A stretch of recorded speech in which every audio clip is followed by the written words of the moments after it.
está acontecendo é o seguinte, é uma batalha do Twitter com plataformas que usam robôs, né, para tentar coletar dados. Então, na verdade, o que está acontecendo me parece um grande improviso, me parece uma gambiarra. Então, ele está tentando bloquear isso de alguma forma para dar medida do quanto que isso está sendo ajustado quase que em tempo real.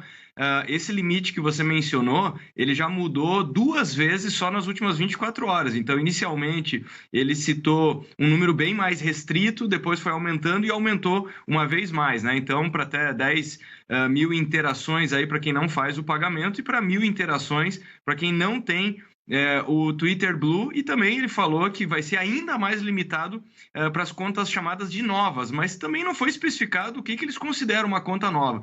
Então, o que está acontecendo é que tem uma geração de robôs que estão coletando dados do Twitter, e isso causa 2 problemas. O primeiro deles é um aumento de custo na operação do Twitter, porque o que acontece? Se é um robô que está acessando o Twitter, e o Twitter tem que exibir as informações, fazer a rolagem das informações, o Twitter está gastando com infraestrutura, com nuvem, com toda a disponibilidade. Ou seja, o Elon Musk não está nada feliz com isso.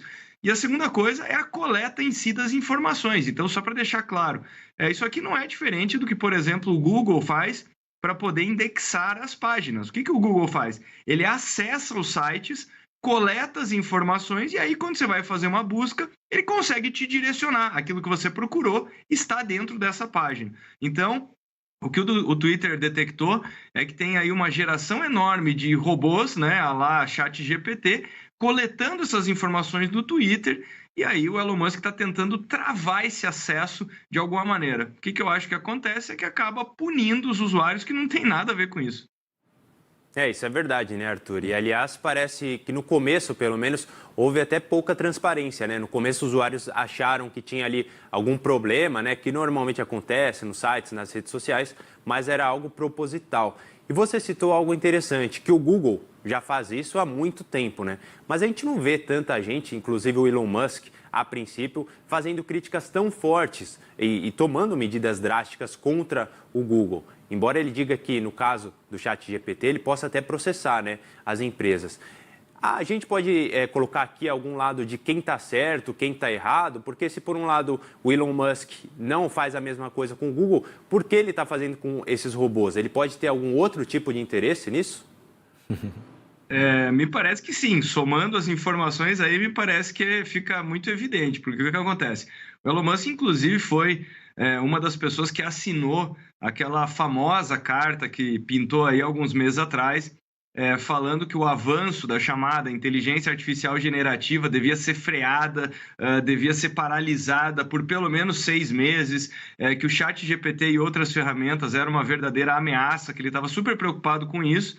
Bom, enfim, essa carta não resultou em grandes coisas, e 2 semanas depois ele anunciou que estava desenvolvendo um concorrente para o ChatGPT. Então, já fica ali uma certa contradição no assunto, né? Dizendo que o assunto é super perigoso, devia ser paralisado, e ao mesmo tempo ele anuncia que está começando uma iniciativa justamente com cara de ChatGPT. Então, o que acontece no mundo da tecnologia é que nós vemos esse jogo de xadrez. Então, assim como nesse momento a Apple está brigando de uma forma muito declarada com a Meta, a empresa que controla aí Facebook, Instagram e também WhatsApp, nós começamos a ver um estresse entre Elon Musk e a Microsoft e a OpenAI, que é a criadora do ChatGPT. E, Arthur, inclusive, o Elon Musk está apenas 8 meses, né, à frente do Twitter, e já tivemos, ao longo, então, desse tempo, muitas mudanças, algumas que ficaram, outras que ele acabou recuando. Como é que a gente pode fazer um balanço desses 8 meses de Elon Musk à frente do Twitter? Ainda muito bagunçado, ele está ainda testando na prática as coisas, até mesmo aquela metáfora de trocar o pneu, né, com o carro andando. Como é que você enxerga isso? Exatamente, no caso do Elon Musk, é trocando as coisas com o foguete sendo lançado, né? Então, eu diria que esse período tem toda a cara do Elon Musk. Então, talvez a Tesla seja a sua empresa mais previsível de alguma forma, se bem que já teve uma série de polêmicas também, justamente envolvendo o Twitter. Em vários momentos ele acabou trazendo a Tesla para uma série de polêmicas através do Twitter. O Twitter, lembramos, aconteceu toda aquela novela do compra, não compra, e aí ele assume. E nesses últimos 8 meses, uma série de mudanças que são anunciadas, depois elas são canceladas poucos dias ou até mesmo no mesmo dia. Toda a polêmica em torno do Twitter Blue, que possibilitou a criação de perfis falsos, né? Várias empresas ficaram muito revoltadas com o Twitter. O Twitter teve um enxugamento também no número de colaboradores que foi extremamente expressivo. Basicamente, o Twitter opera hoje com uma fração das pessoas que tinha há 8 meses atrás. Então, eu diria que não tem uma grande surpresa. O Elon Musk, ele é assim, né? E até por isso que ele fez uma pesquisa algum tempo atrás, pedindo para a comunidade se ele deveria ser o CEO do Twitter, e a comunidade votou que não. E aí é por isso que, por volta de 2 meses atrás, uma executiva assumiu o comando do Twitter, mas é claro, todo mundo sabe que o Elon Musk acaba tendo uma voz e uma dominância nessa gestão que é muito grande.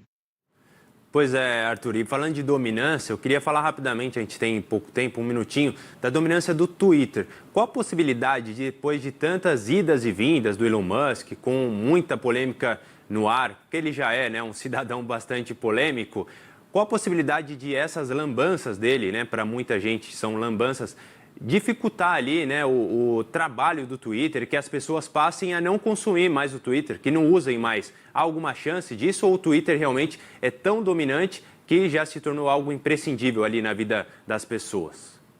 Eu não acho que o Twitter seja tão dominante assim. Aliás, várias plataformas estão lançando concorrentes que estão tendo uma boa aceitação. Então, o Twitter já não navega sozinho nesse mundo aí desses microblogs. Então, hoje tem concorrentes muito importantes.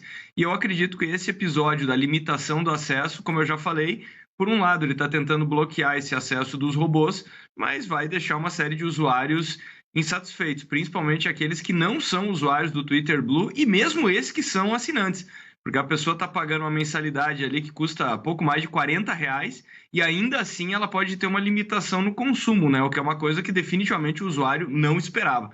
Então, eu acho que, especialmente no curto prazo, isso joga contra o Twitter.